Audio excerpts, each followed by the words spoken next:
Le paradoxe, si vous voulez, c'est qu'on est censé avoir fait l'Union européenne pour dépasser les querelles nationales et défendre un intérêt commun. Or ici, vous avez finalement les institutions qui siègent à Bruxelles, qui s'attaquent à un gouvernement fondateur de l'Union européenne.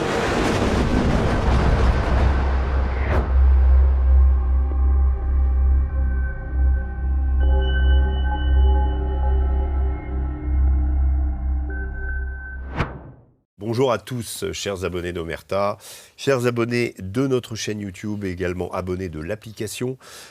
À nos lecteurs d'Omerta, je rappelle la présence en kiosque toujours de notre magazine consacré à l'Afrique des Grands Lacs, Congo, Silence on tue, que vous pouvez toujours trouver donc dans les kiosques, en attendant bientôt le prochain numéro d'Omerta qui paraîtra fin décembre. Voilà, voilà pour les annonces. Nouvelle édition du Grand Entretien. Merci, comme je le dis souvent, d'être présents aussi nombreux, d'avoir fait que notre chaîne ait dépassé les 500 000 abonnés. On en est absolument extrêmement fiers et on vous en remercie et je le refais à nouveau.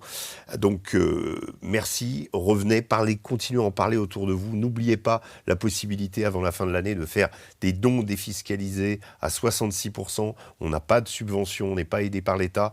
On n'a que vous pour vivre, que nos abonnements, que ceux qui achètent le magazine. Donc, si vous voulez nous aider, c'est le moment. Voilà. Merci beaucoup. Donc, nouvelle édition du Grand Entretien. Et aujourd'hui, on va parler fonds russes, avoirs russes gelés, puisque c'est en train d'être débattu à Bruxelles.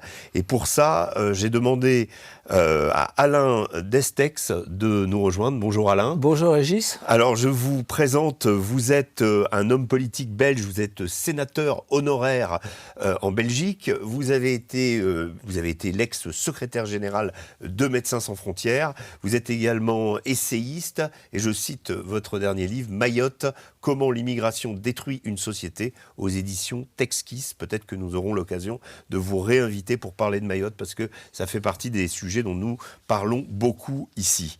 Donc, je le disais, si nous vous avons convié à venir chez Omerta aujourd'hui, c'est parce qu'il se passe quelque chose de très important dans votre pays. Les dirigeants européens sont à Bruxelles, Volodymyr Zelensky aussi, pour tenter de se mettre d'accord sur la manière de lever. Alors, je crois que dans un premier temps, c'est 90 milliards d'euros pour financer l'Ukraine en 2026 et 2027. Au cœur des débats, l'utilisation ou pas des liquidités générées par les avoirs russes gelés sur le territoire de l'Union européenne pour financer un plan de réparation pour Kiev l'année prochaine. Il semble que ça soit, si ça se fait, une première dans l'histoire. Quelles en seront les conséquences ? Alors, avant de parler des conséquences, revoyons un peu pourquoi ce sujet vient sur la table du Conseil européen maintenant, au sommet européen. Et comme vous l'avez dit, c'est d'actualité vraiment, puisque ça doit se décider aujourd'hui ou demain. Vous le savez, vous en parlez souvent, les États-Unis ne veulent plus financer l'Ukraine, ni l'armée, ni l'administration civile. Et l'Ukraine ne peut pas, évidemment, vivre et survivre sans financement extérieur. Alors, l'Europe s'est engagée depuis 2022 et plus encore depuis 2014 en fait à soutenir l'Ukraine. Et aujourd'hui, comme les fonds américains sont taris, eh bien, l'Europe veut prendre le relais. Alors, quand je dis l'Europe, c'est essentiellement les institutions européennes, les dirigeants européens, parce qu'on n'est pas sûr du tout que les peuples européens sont d'accord pour soutenir l'Ukraine, et aussi parce que l'Union européenne considère que la défaite éventuelle de l'Ukraine serait en fait la défaite de l'Union européenne, puisque contrairement à l'administration Trump qui s'est désengagée, l'Union européenne est complètement derrière Zelensky et contre la Russie de Vladimir Poutine. Donc voilà pour le contexte. Du point de vue du mécanisme, alors il s'agit donc de s'accaparer en fait. Exactement. Allez-y. Alors, effectivement. Alors, donc, l'Europe n'a plus d'argent non plus. On sait que toutes les économies européennes sont très endettées, et l'Union européenne également. Et tout d'un coup, on a redécouvert qu'il y avait là 200 milliards d'euros d'argent russe qui dormait, alors non pas dans les coffres, parce que ce sont des écritures virtuelles, mais dans les coffres virtuels d'une banque belge, de droit belge, qui s'appelle Euroclear. Voilà. Et Euroclear, il faut savoir qu'elle brasse des montants considérables. 200 milliards, c'est une petite somme pour Euroclear, puisque c'est la banque de compensation au niveau mondial. Euroclear, en termes de transactions, pèse environ un quart du PIB français. Donc ça donne quand même une idée de l'importance de cette banque. Et l'Union européenne s'est dit, puisqu'on veut continuer à financer la guerre en Ukraine et qu'on n'a plus d'argent, eh bien, on va piquer, parce que c'est littéralement de ça qu'il s'agit, les fonds russes détenus à Bruxelles. Alors, il faut savoir que l'Union européenne avait déjà décidé d'utiliser les intérêts. Donc chaque année, elle prélève, je crois, 6 ou 7 milliards pour déjà contribuer au financement de l'Ukraine. Mais ici, il s'agirait de saisir carrément le solde. Alors pourquoi est-ce que ce serait un hold-up ? Parce que c'est contraire à tous les engagements internationaux. C'est-à-dire que les fonds souverains sont inviolables. C'est-à-dire que quand vous placez vos réserves financières de la Banque centrale, parce qu'ici, c'est de là qu'il s'agit, il s'agit de la Banque centrale russe, quand vous mettez vos fonds à l'étranger, on ne peut pas y toucher. Et dans l'histoire, on n'y a jamais vraiment touché. Alors, on cite souvent le parallèle avec l'Allemagne nazie et D'ailleurs, votre Premier ministre Bart de Wever l'a fait, ce parallèle. Oui, absolument, absolument. Donc, effectivement, que même pendant l'Allemagne nazie, on n'avait pas touché aux fonds allemands. Ils ont été gelés, comme les fonds russes, et par la suite, ils ont été en partie vendus, mais pas entièrement. Et par la suite, ils ont été utilisés pour reconstruire l'Allemagne. Et de même que les fonds japonais ont été utilisés pour reconstruire le Japon. Mais il y a deux exemples plus récents et peut-être encore plus convaincants, parce que là, on parle de la Seconde Guerre mondiale. C'est la guerre en Irak et les sanctions contre l'Iran. Donc, pendant la guerre en Irak, donc la coalition internationale contre l'Irak qui avait envahi le Koweït, les fonds souverains irakiens placés à l'étranger ont été gelés, mais n'ont pas été saisis. Et ils ont été après redonnés à l'Irak, mais dans le cadre de l'implémentation des sanctions internationales, mais ils ont finalement bénéficié à l'Irak. Et la même chose pour l'Iran.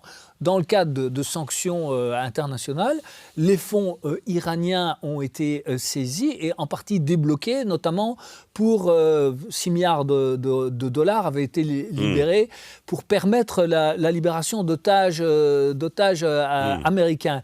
Mais donc, dans ces deux cas, Irak et Iran, on n'a pas saisi les fonds. Or, les sanctions dans le cas de l'Iran et l'Irak avaient été prises par le Conseil de sécurité des Nations Unies, donc avec une légitimité beaucoup plus grande. Ici, c'est seulement l'Union européenne qui prétend saisir des fonds. Et donc, il n'y a aucun précédent de la saisie définitive, donc, parce que c'est de ça qu'on parle, des fonds d'un pays pour les verser à un tiers pays. Parce qu'ici, ce n'est pas une saisie pour l'Union européenne, comme ça a pu être le cas pendant la Seconde Guerre mondiale.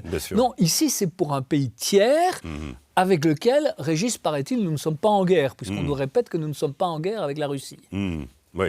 Alors, ce qui est quand même intéressant, c'est que Volodymyr Zelensky a fait le déplacement à Bruxelles, donc pendant les discussions, il sera là. Il a averti plusieurs fois. J'ai écouté son discours, expliquer que si ces fonds n'étaient pas débloqués, l'Ukraine ne pourrait plus produire de drones, par exemple. On sait que les drones, aujourd'hui, ont une importance considérable, en particulier pour l'Ukraine, pour lui permettre de tenir le front. Donc, il fait feu de tout bois. C'est-à-dire, il est prêt à tout pour que ces fonds lui soient versés, si j'ai bien compris. Oui, il est venu à Bruxelles, larmoyer et mendier, comme il fait très très bien. Évidemment, une grande partie de la presse européenne le soutient, et même un journal belge qui disait ce matin que le Premier ministre belge, donc qui s'oppose à la saisie des avoirs, n'oserait pas le regarder dans les yeux. Donc vous voyez où on en est. Donc effectivement, il y a, on va y revenir, les conséquences éventuelles de cette saisie. Mais les conséquences, elles sont d'abord effectivement pour l'Ukraine. Alors d'abord, il y a une question de timing. Est-ce que c'est le bon moment de donner au président Zelensky la possibilité de continuer la guerre pendant 2 ans? Parce qu'on parle dans un premier temps d'1 an, et puis sur l'ensemble des 200 milliards pendant 2 ans. Mais est-ce qu'on veut vraiment que la guerre continue, alors que pour la première fois, on a une perspective de paix avec le plan Trump et le président Trump qui essaye vraiment d'obtenir un accord entre la Russie, les Européens et l'Ukraine. Donc, à mon avis, le déblocage de ces fonds pour la guerre en Ukraine, c'est de nouveaux morts, un nouveau bain de sang, et c'est en fait prolonger la guerre de 2 ans après. Est-ce que les Américains y sont favorables? Non, les Américains sont totalement hostiles au déblocage des fonds. Ils voudraient éventuellement les utiliser dans le cadre d'un accord de paix, donc dans le cadre d'un ensemble, soit pour la reconstruction. Alors, ils ont évoqué la possibilité, ça me laisse un peu sceptique, je vous avoue. Quand on sait que Larry Fink de BlackRock est vraiment dans les négociations de reconstruction, on se doute qu'ils ne vont pas laisser grand-chose aux Européens. Et ils ne laisseront rien aux Européens, mais et pourquoi est-ce que les Russes accepteraient dans le cadre d'un accord de paix que ces fonds qui leur appartiennent puissent servir à l'Ukraine? Ça semble quand même peu probable. Et effectivement, là, les Européens auraient une certaine légitimité à dire non, on ne veut pas qu'il soit utilisé par les Américains. Mais donc non seulement cette décision risque de prolonger la guerre, mais elle pourrait avoir des conséquences absolument catastrophiques pour la Belgique en particulier et pour l'Union européenne en général. Alors pourquoi pour la Belgique? D'abord parce que évidemment la Russie pourrait mener des procédures judiciaires, soit en Belgique, soit devant l'Union européenne, soit devant des tribunaux internationaux, pour réclamer les fonds qui auraient été saisis. Donc, autrement dit, on ne peut pas exclure que la Belgique soit un jour condamnée à rembourser des sommes. Les 200 milliards, ça représente l'équivalent de 1/3 du PIB belge, donc de la richesse produite pendant 1 an en Belgique. Donc, il y a le risque de représailles judiciaires. Il y a ensuite le risque d'action belliqueuse contre la Belgique, parce que qui peut imaginer une seule seconde que M. Poutine va rester les bras croisés et ne va pas tenter des actions contre le pays qui aura finalement piqué ses fonds? Parce que ce n'est pas l'Union européenne qui pique les fonds. Il y a à un moment une procédure strictement belge, puisque c'est une banque de droit belge. Donc, par exemple, moi j'envisage tout à fait une guerre hybride contre contre guerre informatique, piratage informatique, infiltration d'administration, etc., contre un pays, la Belgique, qui n'est absolument pas préparé à ce type de menace. Ça, c'est pour la Belgique.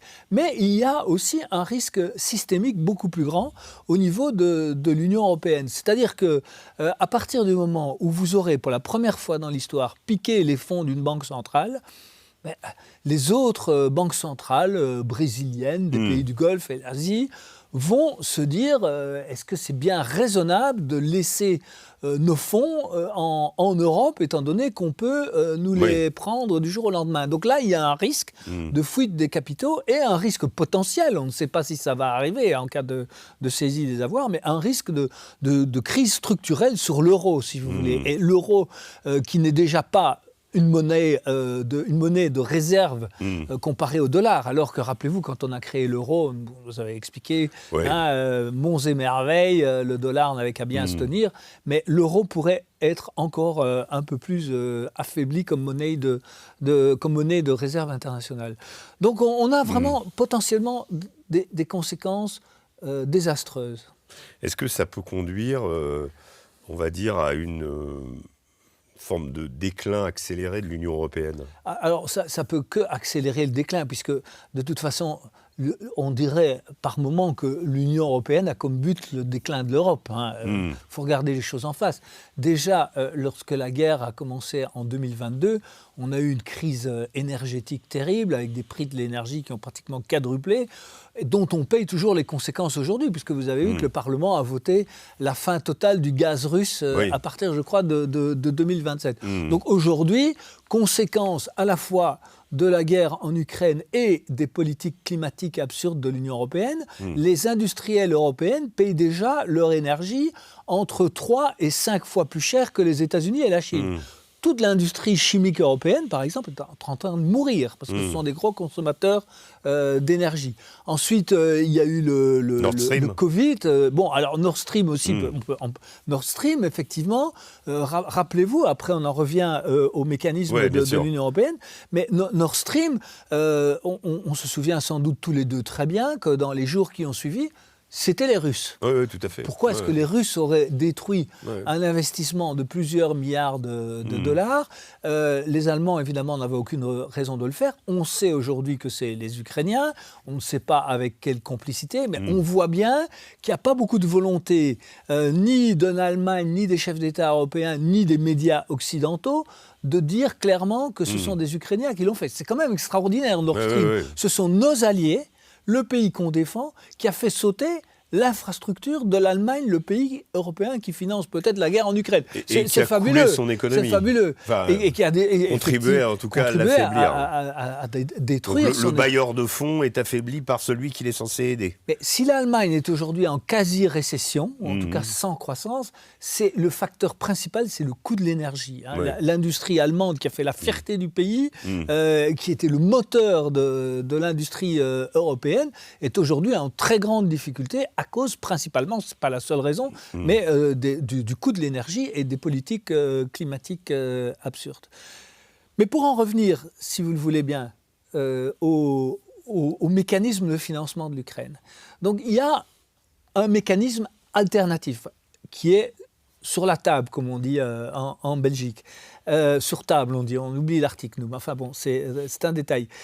Donc, il y a l'option proposée par la Commission qui consistait uniquement à piquer les fonds russes. Il y a une deuxième option qui consisterait à faire un prêt normal à l'Ukraine, gagé sur gagé sur la Banque Centrale Européenne, en fait, sur les fonds bons.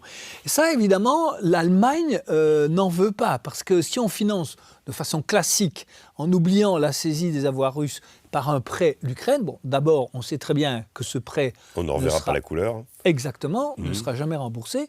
Mais d'autre part, c'est une dépense supplémentaire pour les pays de l'Union européenne. Je n'ai pas besoin de vous rappeler la situation de la France qui n'a pas vraiment les moyens de s'endetter davantage. On va y venir à la France aussi là-dedans. Pardon ? On va y venir à la France. Et l'Allemagne, quand on dit prêt européen, ça veut dire que l'Allemagne est le premier, évidemment, contributeur de ce front financier. Donc aujourd'hui, vous avez une situation un peu particulière qui est très mal vécue en Belgique, qui est que ceux qui sont à la manœuvre sont trois Allemands. En fait, c'est Ursula von der Leyen, l'initiatrice de ce projet de saisie des fonds, le chancelier Merz, qui est le plus grand soutien de cette option et qui refuse tout prêt européen, et donc ça va se décider ce soir vers quoi on va. Et le troisième, c'est Manfred Weber, je crois, le chef de groupe du PPE au Parlement européen. Alors, je cite Ursula von der Leyen, elle a dit « Personne ne quittera ce sommet européen » sans avoir une solution pour financer l'Ukraine. Ah oui, c'est la maîtresse d'école. C'est ce qu'elle a dit. C'est la maîtresse d'école. Et donc, alors, je ne vous cache pas qu'en Belgique... ça passe bien, ça ? Ça passe pas très bien. Et le fait que les acteurs, ce soient trois Allemands, vous savez, je pèse mes mots ici, mais on a quand même été entièrement envahis deux fois. Les deux fois... 14-18, 40-45. Des très bons souvenirs. L'industrie belge a été complètement détruite. En 14-18, ils ont carrément démonté les usines, ils les emmenaient en Allemagne. En 40-45, ils les ont fait tourner au profit de l'Allemagne. Là, le risque perçu par les Belges, c'est une destruction à nouveau de l'économie, un risque potentiel sur toute l'économie belge. Ça passe pas très bien. Moi, j'ai comme souvenir que ma grand-mère, elle ne parlait jamais des Allemands, elle parlait des Boches. Alors, on croyait cette phase de l'histoire terminée, qu'on avait réussi, soi-disant, avec le projet européen, à dépasser ça et à oublier finalement ces termes péjoratifs. Aujourd'hui, c'est en train de revenir, pas évidemment dans les mainstream médias, mais sur les réseaux sociaux, il y a des gens qui commencent à faire cette comparaison. Pourquoi est-ce que l'Allemagne est aussi au front, si je puis dire, dans cette histoire, alors qu'aujourd'hui, la Belgique a désormais, elle était seule au départ, mais semble-t-il, nous avons le soutien de l'Italie, de la Hongrie, de la Bulgarie, de la Slovaquie et de Chypre. Mais Régis, ça ne suffit pas pour pour avoir une minorité de blocage, puisque le plan aussi d'Ursula von der Leyen, c'est si on ne peut pas le faire passer à l'unanimité, on le fait passer à ce qu'on appelle la majorité qualifiée. Et avec tous les États que je viens de vous citer, ça passe quand même. Alors, pour rester en Belgique un petit peu, vous avez cité tout à l'heure la banque Euroclear, qui est une structure classique qui détient les fonds. Ce qui est intéressant, c'est qu'elle avait annoncé il y a très longtemps que si un tel procédé était appliqué, elle saisirait la justice. Donc il y avait eu quand même de la part des Belges des avertissements. Le Premier ministre belge s'en est saisi, mais Euroclear joue son avenir aussi. Non, mais absolument, parce que évidemment, pour Euroclear, c'est un désastre. Donc, comme je l'ai dit tout à l'heure, les pays du Golfe, tous les gens en fait qui font aujourd'hui confiance à Euroclear. Oui. Alors, en tout cas, on ne sait pas si c'est fini, mais c'est une menace. C'est une menace, c'est une épée de Damoclès, si vous voulez, sur la tête de Euroclear. Et effectivement, la directrice d'Euroclear, à qui on n'a pas fait un cadeau, parce que maintenant elle vit sous protection policière et qu'elle reçoit des menaces. Je ne sais pas si c'est vraiment le cas, mais enfin, donc Euroclear, évidemment, est totalement contre la saisir de ses avoirs. Mais on ne sait pas, Régis, et je ne suis pas du tout complotiste, ce qui se passe en coulisses. Parce que vous imaginez bien que et l'Allemagne et la Commission européenne ont des moyens de pression très grands sur une banque privée et sur un État de taille moyenne comme la Belgique. Et le paradoxe, si vous voulez, c'est qu'on est censé avoir fait l'Union européenne pour dépasser les querelles nationales et défendre un intérêt commun. Or ici, vous avez finalement les institutions qui siègent à Bruxelles, qui s'attaquent à un gouvernement fondateur de l'Union européenne, qui a toujours été le bon élève européen, qui a toujours soutenu l'Ukraine et qui aujourd'hui... Là où se trouve le siège de la Commission du Parlement et du Conseil des ministres, c'est quand même un comble. Donc, autrement dit, l'Union européenne... Le cœur de l'Europe. L'Union européenne, pour avoir raison, pour montrer qu'elle est capable d'imposer ses politiques, est prête à nuire aux États fondamentaux d'un de ses États membres. Ça, je pense que c'est une leçon que les 27 pays de l'Union européenne feraient bien de méditer. Alors, on voit que Emmanuel Macron, Keir Starmer, lui, il n'est plus dans l'Europe, mais enfin, il fait quand même partie, on va dire, de la coalition des volontaires. Ursula von der Leyen, Kaja Kallas, etc. Ça, pour vous, c'est le fédéralisme à marche forcée ? Absolument. Donc, à chaque crise, l'Union européenne essaie d'augmenter son pouvoir sans l'accord des peuples. On l'a vu pour la crise financière, on l'a vu pour le Covid, on l'a vu pour le climat, on l'a vu pour l'Ukraine, on l'a vu pour l'achat des vaccins sur le Covid. Donc il faut quand même rappeler que... Là, Ursula von der Leyen veut se disposer de prérogatives de renseignement aussi. Alors, dans les traités européens, il n'y a quasiment rien sur la politique de défense. Il n'y avait rien non plus, quasiment rien. Il y avait un petit volet sur la politique sanitaire. Mais Ursula von der Leyen a profité de la crise du Covid pour s'arroger des compétences sanitaires. Elle fait exactement la même chose avec la défense. D'ailleurs, quand vous voyez la couverture médiatique, c'est essentiellement Ursula von der Leyen, qui n'est jamais qu'une fonctionnaire européenne, non élue, nommée par des gouvernements, c'est une fonctionnaire, et on a l'impression que c'est elle qui incarne la politique européenne. Alors, Kaja Kallas est donc l'ancienne première ministre d'Estonie, si je ne me trompe pas, et qui est censée être du haut de son pays de 2 ou 3 millions d'habitants, représenter 450 millions d'Européens qui évidemment ne se reconnaissent absolument pas, elle est complètement marginalisée par la personnalité d'Ursula von der Leyen. Donc on assiste... Ça n'empêche pas, l'autre jour je l'ai vu en Bosnie faire une revue de troupes, Kaja Kallas se faire présenter les armes... Mais elle s'y croit. Quoi, où, comment, depuis quand? Sans aucune légitimité, sans aucune crédibilité. Mais voilà, c'est le jeu des institutions. On se fait mousser, on s'accapare des pouvoirs qu'on n'a pas reçus des citoyens européens. Et donc, effectivement, on est devant une sorte de nouveau coup de force pour balayer la démocratie européenne et passer outre. Vous savez aussi que et Macron et surtout Ursula von der Leyen veulent absolument que l'Ukraine entre dans l'Union européenne. Alors, la porte de l'OTAN est fermée, puisque Donald Trump a dit niet, ou no plutôt, et donc... C'est Poutine qui a dit niet. Oui, Poutine a dit niet, mais depuis longtemps, mais Trump a dit no depuis moins longtemps, et donc, autrement dit, on risque d'avoir dans un plan de paix éventuel, on est sûr de rien, l'Ukraine ne sera pas dans l'OTAN, mais comme une sorte de compensation, si vous voulez, pour accrocher l'Ukraine à l'Union européenne et permettre donc son financement au cours des prochaines années, d'être obligé, en quelque sorte, d'accepter l'Union européenne une fois de plus,